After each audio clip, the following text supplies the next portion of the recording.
Ripple announcing just moments ago that it's partnering with BNY for BNY to be its primary custodian for its stablecoin. Joining us first on CNBC, Ripple CEO Brad Garlinghouse. Wow, that's a nice shot, Brad. It suits you well. You're looking very even presidential almost. Welcome. Thank you. It's good to be here. Good to be back on Squawk Box.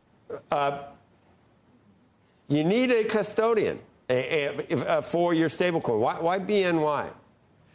Well, look, I think as the crypto industry has emerged from kind of the last administration where the industry was being attacked, working with the most trusted, the most well-regulated, and even the best capitalized partners is a way to continue to build trust in this system. And stablecoins at their core, by their nature, it's a dollar backed with a dollar in deposits.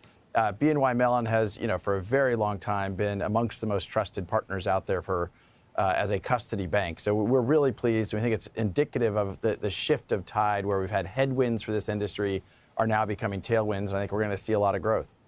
I mean, all the way back to that duel, I think, right? Is that Bank of New York? I think, yeah, Alexander Hamilton. It goes back a ways, doesn't it? That one goes way back. I didn't put a number out there because I wasn't sure how many years it's been. But the BNY Mellon, we feel very lucky to be partnered with them. And we think, again, building trust for the whole industry and having RLUSD, our stablecoin, which just passed $500 million of market cap. We launched only about 6 months ago. So we're really pleased with that trend line and feel like this will only continue to build that trust.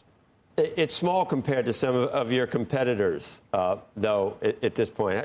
How does that factor into how you approach the whole stablecoin industry?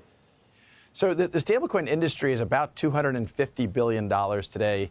Many people think it'll be between 1 and 2 trillion in a handful of years. The growth behind it has been profound. We joined the market kind of late, partly because we were using stablecoins in our payment flows for our institutional customers. As you probably know, Ripple at its core has been a payments company and solving a cross-border payments problem. We use stablecoins, we use XRP where it makes sense.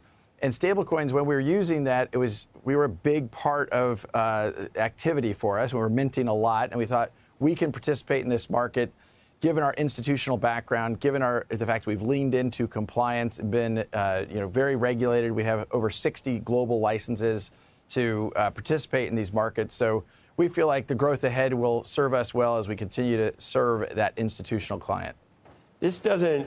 You still want a banking license, right? Even though you have this deal with BNY.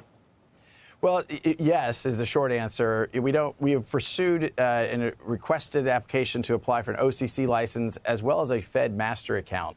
We think that the key here for crypto and the kind of decentralized finance, as many people call it, Ripple has been building bridges between traditional finance and decentralized finance.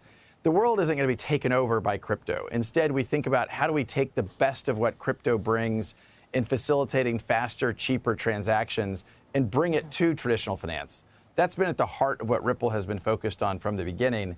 This is a step towards that, and certainly getting an OCC license. For those that have said that the crypto world wants to be unregulated, whatever, the opposite is true. I'm here in Washington in part, as you referenced, there's a Senate Banking Committee hearing today. We are advocating as an industry to be regulated. And those that, like Ripple, who have stepped forward and said we want to get an OCC license, in addition to the licenses we have with the New York Department of Financial Services, it only continues to augment that very robust, very compliance-first, trusted partner so that we can continue to use these technologies to benefit consumers and businesses alike.